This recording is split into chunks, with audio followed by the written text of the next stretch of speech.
Nice launch trajectory and countdown net. Pad is clear. 10, 9, 8. Launch auto sequence has started. 6, 5, 4, 3, 2, 1. Go for launch.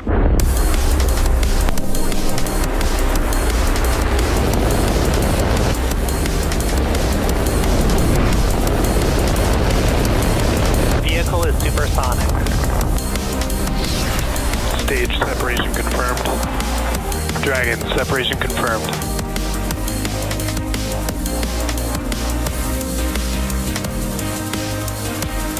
Stage 1 is transonic. Landing legs have deployed. And Falcon 9 has landed.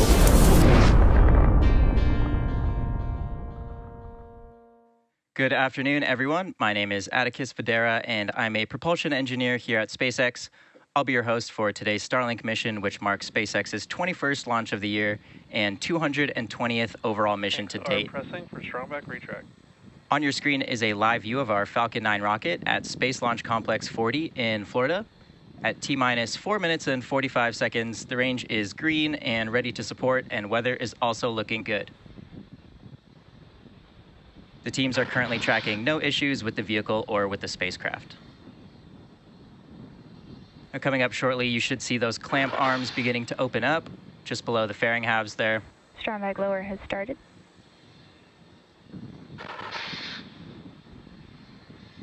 The strongback, or TE, transporter erector as it's sometimes referred to, is that truss structure you see supporting the vehicle. You can see those clamp arms opening up now. After they open up completely, you will see that strongback move away from the rocket. The strongback is the structure we use to support the vehicle in its horizontal position in the hangar. The strongback also helps us roll the vehicle out to the pad and raise it to its vertical position. In addition to structural support, the strongback also provides fluid and power connections through the umbilicals. As you can see there, that strongback is beginning to lean away from the vehicle in preparation for liftoff. Coming up next at about T-minus 3 minutes, we should hear that stage 1 has completed liquid oxygen loading. Teams began loading propellant on the vehicle at about T-minus 35 minutes. As you can imagine, it takes quite a while to load 1 million pounds of liquid oxygen and RP1. Loading these propellants quickly is just one of the many ways that SpaceX has optimized the process of launching payloads into space. Stage 1 LOX load is complete.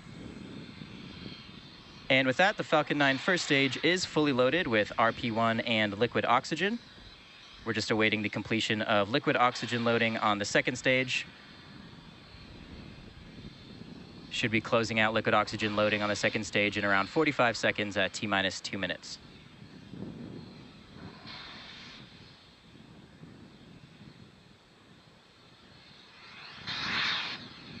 Looks like quite a nice day down there in Florida.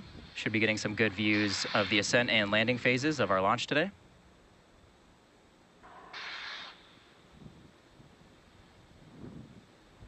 You can see the periodic venting of the cold gas in the area just above the tanks. When that gas contacts the moist Florida air, the water in the air condenses, forming those cloud formations.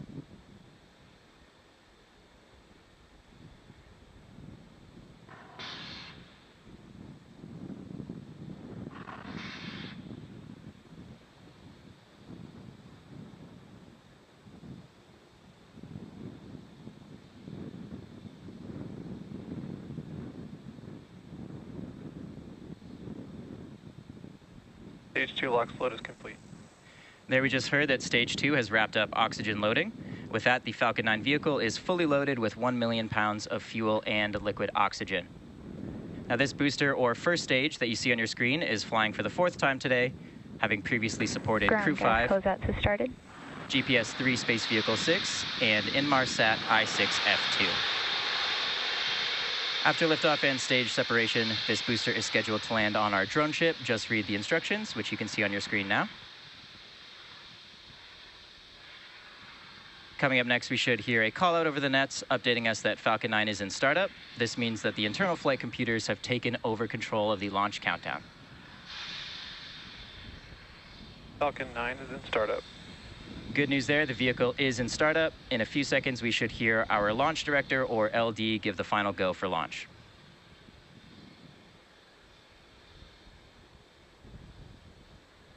SpaceX launch director, go for launch. And with that, we are go to proceed with our launch today. So let's sit back and watch as Falcon 9 takes our 56 Starlink satellites into space. T-minus 30 seconds of counting.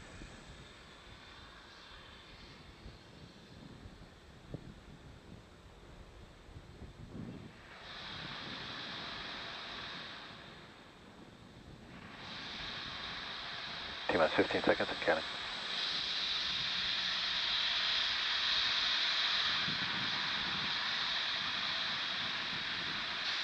T-minus 5, 4, 3, 2, 1, 0, liftoff.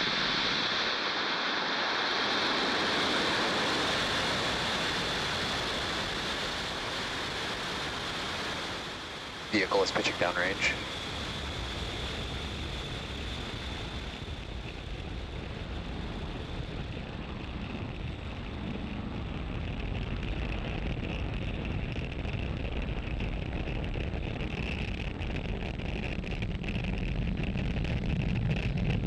Stage 1 propulsion is nominal. At T plus 33 seconds, Falcon 9 has successfully lifted off from Space Launch Complex 40 in Cape Canaveral, Florida at 4:01 p.m. Eastern Time. Next major milestone coming up is max Q, which is the point where the vehicle experiences the greatest amount of external stresses as it ascends through the atmosphere.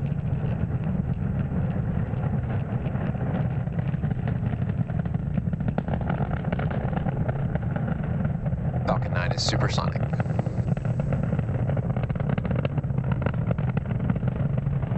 Just ahead of max Q, we do throttle down the M1D engines briefly to reduce the loads on the vehicle. Power and telemetry nominal. Max Q. And at this point, we have throttled those Merlin 1D engines back up to full power to continue to boost our way into orbit. Now we're about 1 minute away from a very exciting portion of our flight. We have a series of back-to-back events. Those are MECO, or main engine cutoff. Back engine chill has started. Stage separation, second engine start 1, and then after that we have fairing separation. MECO is when we shut down all 9 of those Merlin 1D engines on the first stage. Stage separation is when we physically separate the first and second stages from each other. And second engine start 1 is when we light that single Merlin vacuum engine on the second stage. And when we separate the fairings, you will get a good view of those 56 Starlink satellites on our payload. Vehicle is following a nominal trajectory.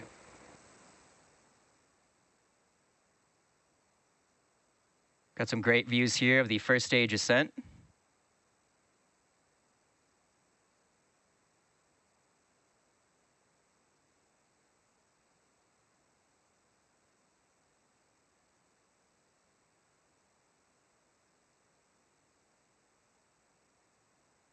Main engine cutoff. Stage separation confirmed.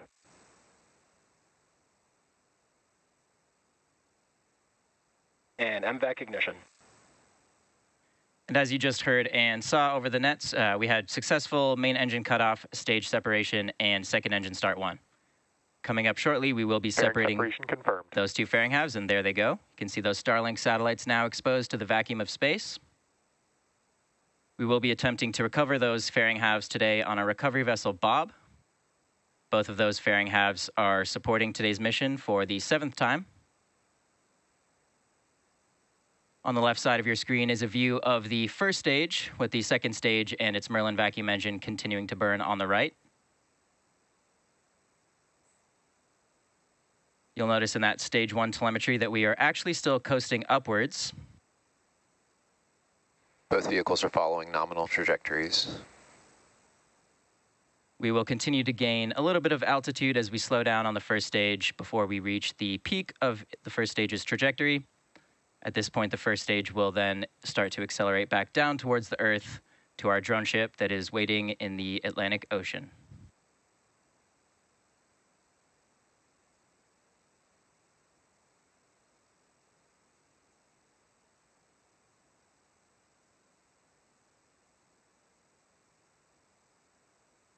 The MVAC engine attached to the second stage is continuing its burn. This should last about another 4.5 minutes or so.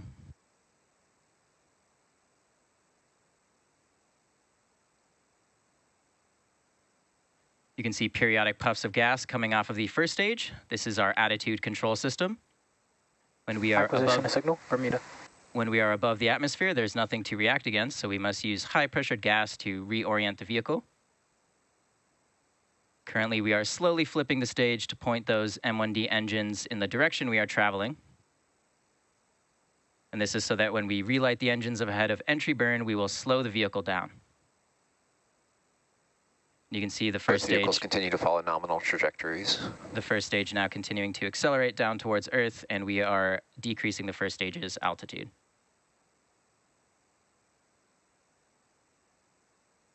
As a reminder, Starlink is a satellite internet constellation designed and manufactured by SpaceX to provide high-speed, low-latency internet to people living all around the world, as well as remote and rural locations.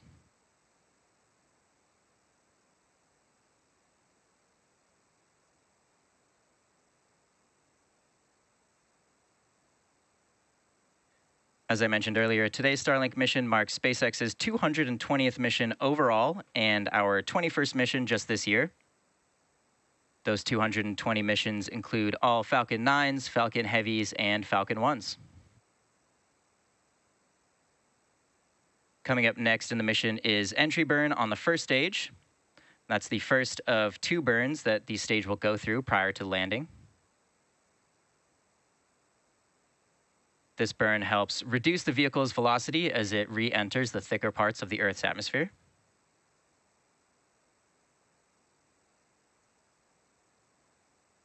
Should be starting up engine 1, 5, and 9 for that entry burn in around 10 seconds.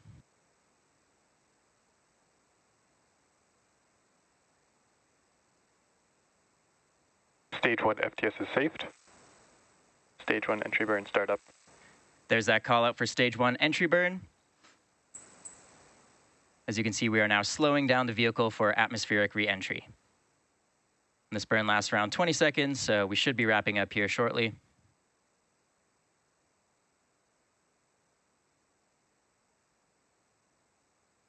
Stage 1 entry burn shutdown. Stage 2 FTS is saved. There's that call out for stage 1 entry burn shutdown. Both vehicles continue to follow nominal trajectories. Looks like we did just briefly lose stage 1 telemetry. This is pretty common for this point in the flight. Stage 2 continues to accelerate towards low Earth orbit.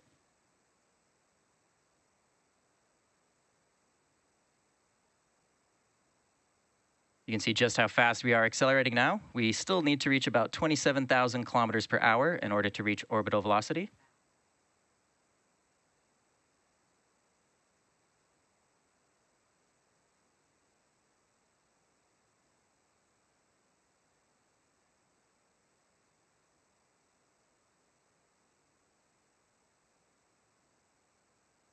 As you can see, we did just transonic. regain signal to stage 1, and stage 1 has just passed through transonic speeds.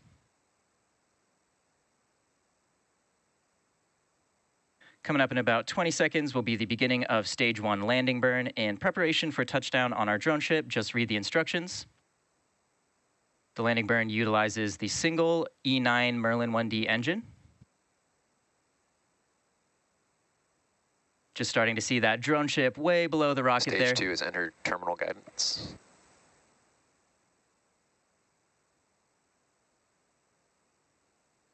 Stage 1 landing burn. There's confirmation stage 1 landing burn has started in preparation for touchdown. Should be seeing those landing legs deploy soon. Landing leg deploy.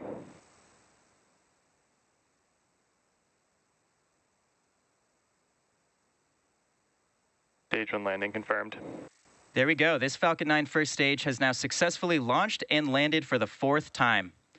Coming up in just a few seconds is the end of the second engine burn.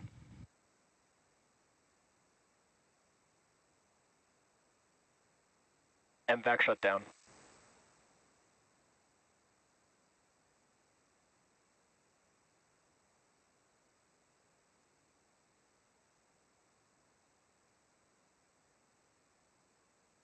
We did just shut down the second engine waiting on confirmation of good orbit. Nominal orbit insertion. And there it is. With that, today's landing marks our 182nd overall landing of an orbital class rocket. Expect loss of signal, Cape. That includes Falcon 9 and Falcon Heavy missions. With confirmation of successful second engine cutoff and nominal orbital insertion, that will wrap up our coverage for now. Be sure to check back to our social media for confirmation of Starlink deployment. Expected loss of signal, Bermuda. Thank you all so much for watching, and we will catch you on the next one.